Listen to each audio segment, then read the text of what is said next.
گاڑی ایک جھٹکے سے پیچھے ہٹنے لگی۔ نرگس بھی اس کے ساتھ گھسٹتی چلی گئی۔ اس نے رضیہ کے بازو پر گرفت ڈھیلی نہیں کی تھی اور آخر کار وہ رضیہ کو سیٹ سے باہر کھینچنے میں کامیاب ہو گئی۔ رضیہ بھد کی آواز سے نیچے گری۔ گاڑی ریورس میں چلتی ہوئی ایک بنگلے کے سامنے جنگلے سے ٹکرا کر رک گئی۔ نرگس نے رضیہ کو چھاپ لیا تھا۔ وہ اس کے بال پکڑ کر زور زور سے جھٹکے دے رہی تھی اور رضیہ ہولے ہولے کرا رہی تھی اور آخر کار رضیہ کا داؤ بھی چل گیا۔ اس نے نرگس کے سینے پر 2-3 گھونسے جڑ دیے۔ نرگس بھی کرا اٹھی۔ اس نے رضیہ کے بال چھوڑ دیے اور پھر دونوں ایک دوسرے سے گتھم گتھا ہو گئیں۔ رضیہ نے بھی ساڑی پہن رکھی تھی۔ نرگس نے تو اپنی ساڑی کا پلو اڑس کر اپنے آپ کو الجھاؤ سے کسی حد تک محفوظ کر لیا تھا، لیکن رضیہ کی ساڑی اس کے لیے بہت بڑا مسئلہ بنی ہوئی تھی۔ پہلو بار بار الجھ رہا تھا اور اسی کے لیے وہ مار بھی کھا رہی تھی۔ نرگس نے رضیہ کے بلاؤز پر ہاتھ ڈال کر زوردار جھٹکا دیا۔ چرار کی آواز کے ساتھ وہ پھٹ گیا۔ رضیہ نے بھی اس کے گریبان پر ہاتھ ڈالنے کی کوشش کی تھی، مگر نرگس نے اس کے منہ پر زوردار تھپڑ رسید کر دیا۔ چٹاک کی آواز کے ساتھ رضیہ کی ہلکی سی چیخ سنائی دی۔ وہ دونوں خونخوار بلیوں کی طرح گرا رہی تھیں۔ اگر کوئی اور موقع ہوتا تو میں اس سے ضرور لطف اندوز ہوتا، لیکن میں خود جمی سے الجھا ہوا تھا جو میرا گلا دبوچنے کی کوشش کر رہا تھا۔ میں نے پستول کے دستے سے اس کی کھوپڑی پر ضرب لگانے کی کوشش کی، مگر وار خالی گیا۔ ضرب اس کے کاندھے پر لگی۔ میں اس وقت سیٹ پر پشت کے بل پڑا تھا اور جمی میرے سینے پر سوار تھا، اور پھر پتہ نہیں کس طرح میرے پیر کی طرف والا دروازہ کھل گیا۔ ہماری دھینگا مشتی میں شاید دروازے پر دباؤ پڑا تھا جس سے وہ کھل گیا۔ میں نے ایک ٹانگ سمیٹ کر جمی کی پیٹ پر جما دی۔ اس وقت تک میرے گلے پر جمی کی گرفت خاصی مضبوط ہو چکی تھی۔ میرے نرخرے پر اس کے انگوٹھے کا دباؤ بڑھ رہا تھا اور میرا خیال تھا کہ کچھ دیر مزید یہی صورتحال رہتی تو میں ہتھیار ڈال دیتا، کیونکہ میرا سانس گھٹنے لگا تھا۔ میں نے پیر جمی کے پیٹ پر مضبوطی سے جمایا اور اسے پوری قوت سے پیچھے دھکیلنے لگا۔ مجھے مایوسی نہیں ہوئی۔ میرے گلے پر اس کی گرفت ڈھیلی پڑتی چلی گئی۔ میں نے پوری قوت اپنی ٹانگ میں مجتمع کر لی اور پیر سے زوردار دھکا دیا۔ جمی کار کے کھلے ہوئے دروازے سے پشت کے بل زمین پر گرا۔ اس کے منہ سے ہلکی سی چیخ نکل گئی۔ میں اپنے آپ کو سنبھالنے کی کوشش کرنے لگا۔ میرا خیال تھا کہ جمی سنبھل کر دوبارہ حملہ آور ہوگا، لیکن اس نے عقل مندی یہ کی کہ مجھ پر حملہ کرنے کے بجائے اٹھ کر بنگلوں کے درمیان ایک تاریک گلی کی طرف دوڑ لگا دی۔ میں سیٹ سے اٹھ گیا۔ اس وقت تک پستول میرے ہاتھ سے نکل کر سیٹوں کے درمیان فٹ میٹ پر گر چکا تھا۔ میں نے پستول اٹھایا اور کار سے اتر گیا۔ نرگس اور رضیہ اس وقت گتھم گتھا ہو رہی تھیں۔ دونوں کے منہ سے بلیوں جیسی گدراہٹیں نکل رہی تھیں۔ اس وقت نرگس کی پوزیشن خاصی کمزور تھی، وہ نیچے تھی اور رضیہ اس کے اوپر۔ میں نے قریب پہنچ کر رضیہ کا کاندھا تھپتھپایا۔ جمی بھاگ گیا ہے تمہیں چھوڑ کر، میں نے کہا۔ اب تمہاری ہر کوشش بیکار ہے، اس لیے نرگس کو چھوڑ دو، اسی میں تمہاری بھلائی ہے۔ لیکن رضیہ پر میری بات کا اثر نہیں ہوا۔ میں نے اس کے بال پکڑ کر زوردار تھپڑ رسید کر دیا۔ اس کے منہ سے ہلکی سی چیخ نکل گئی اور جب اس کے حواس بحال ہوئے تو اسے صورتحال کی نزاکت کا بھی اندازہ ہو گیا۔ نرگس بھی اٹھ کر کھڑی ہو گئی۔ وہ بھی رضیہ کی طرح بری طرح ہانپ رہی تھی اور پھر اس نے اچانک آگے بڑھ کر اس کے سینے پر 2-3 گھونسے رسید کر دیے۔ رضیہ چیخ کر دوہری ہو گئی اور جب وہ سیدھی ہوئی تو نرگس نے اس کے گلے پر پڑا ہوا نیکلس نوچ لیا۔ چوڑی چمارن وہ گھرائی، قسم کا مال سمجھ کر سینے سے لگا رکھا ہے۔ رضیہ سینہ سہلاتے ہولے ہولے کرا رہی تھی۔ اس نے نرگس کی طرف دیکھا تو آنکھوں میں بے پناہ نفرت تھی۔ رضیہ بی بی، میں نے اس کے چہرے پر نظر جماتے ہوئے کہا، اب صورتحال یہ ہے کہ تمہارا دوست تمہیں بے یار و مددگار چھوڑ کر بھاگ گیا ہے۔ اب اگر میں چاہوں تو بڑے اطمینان سے تمہیں گولی مار کر تم سے ہمیشہ ہمیشہ کے لیے نجات حاصل کر سکتا ہوں، لیکن میں اپنے ہاتھ سے تمہیں نہیں ماروں گا۔ تمہیں اس حال میں پہنچا دوں گا کہ تم خود موت کی تمنا کرنے لگو گی، لیکن تم آسانی سے نہیں مر سکو گی۔ میں چند لمحوں کو خاموش ہوا، پھر بولا، اس وقت میں تمہیں چھوڑ رہا ہوں اس امید پر کہ جلد ہی تم سے دوبارہ ملاقات ہوگی۔ میں تم دونوں کو زندہ نہیں چھوڑوں گی۔ رضیہ گرائی، تم کسی نہ کسی وقت میرے ہتھے ضرور لگو گے، مجھے بھی اسی کی امید ہے، میں نے کہا۔ اب ہم چلتے ہیں اور تم بھی جا کر اپنے بدن کی سکائی کر لو۔ نرگس کا ہاتھ کچھ زیادہ ہی کڑا تھا۔ میں نے نرگس کو اشارہ کیا۔ اس کا تتلیوں والا تلائی بیلٹ ٹوٹ کر ساڑی میں اٹکا ہوا تھا۔ اس نے بیلٹ سنبھالا اور کار میں بیٹھ گئی۔ میں نے بھی اسٹیئرنگ سنبھال لیا، انجن سٹارٹ کیا اور کار کو آگے بڑھانے سے پہلے پستول والا ہاتھ باہر نکال کر رضیہ والی کار کے اگلے ٹائر پر فائر کر دیا۔ ایک زوردار دھماکہ ہوا اور اس کے ساتھ ہی میں نے کار ایک جھٹکے سے آگے بڑھا دی۔ یہ ساری کارروائی صرف چند منٹ میں مکمل ہو گئی تھی۔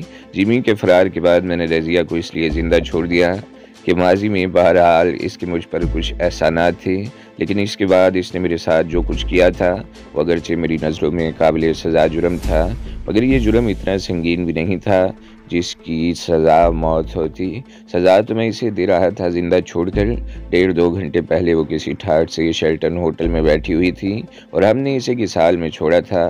نرگس کے ناخنوں سے نچا ہوا چہرہ، چڑیا کے گھونسلے کی طرح بکھرے ہوئے اور اجڑے ہوئے بال، کسی حسین جوان اور دولت مند عورت کی اس سے زیادہ تذلیل اور کیا ہو سکتی تھی کہ اسے سڑک پر اس طرح چھوڑ دیا جائے کہ وہ بھکاری نظر آئے۔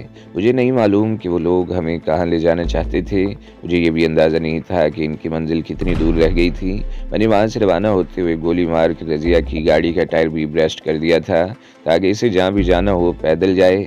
راستے بھر وہ اپنی ذلت کا احساس کرتی رہے اور اگر کسی بھیڑیا نما انسان کے ہتھے بھی لگ جائے تو مجھے اس کی پرواہ نہ ہوتی۔ واپسی کے لیے ہم نے وہی راستہ اختیار کیا جس راستے سے ہم آئے تھے۔ نرگس نے گاڑی میں بیٹھنے کے بعد بڑی حد تک اپنا حلیہ درست کر لیا۔ ہم 2 بجے کے لگ بھگ گھر پہنچے تھے اور پھر گھر پہنچنے کے بعد ہی نرگس کو اپنی چوٹوں کا احساس ہونے لگا۔ رضیہ اس سے زیادہ ہٹی کٹی تھی۔ نرگس نے اگرچہ اس کا بھرپور مقابلہ کیا تھا مگر رضیہ نے اسے بھی مار ماری تھی۔ چہرے پر اور گردن پر 1-2 خراشی تھی مگر جسم پر جگہ جگہ نیل پڑے ہوئے تھے۔ نرگس بے لباس بستر پر پڑی رہ رہی تھی۔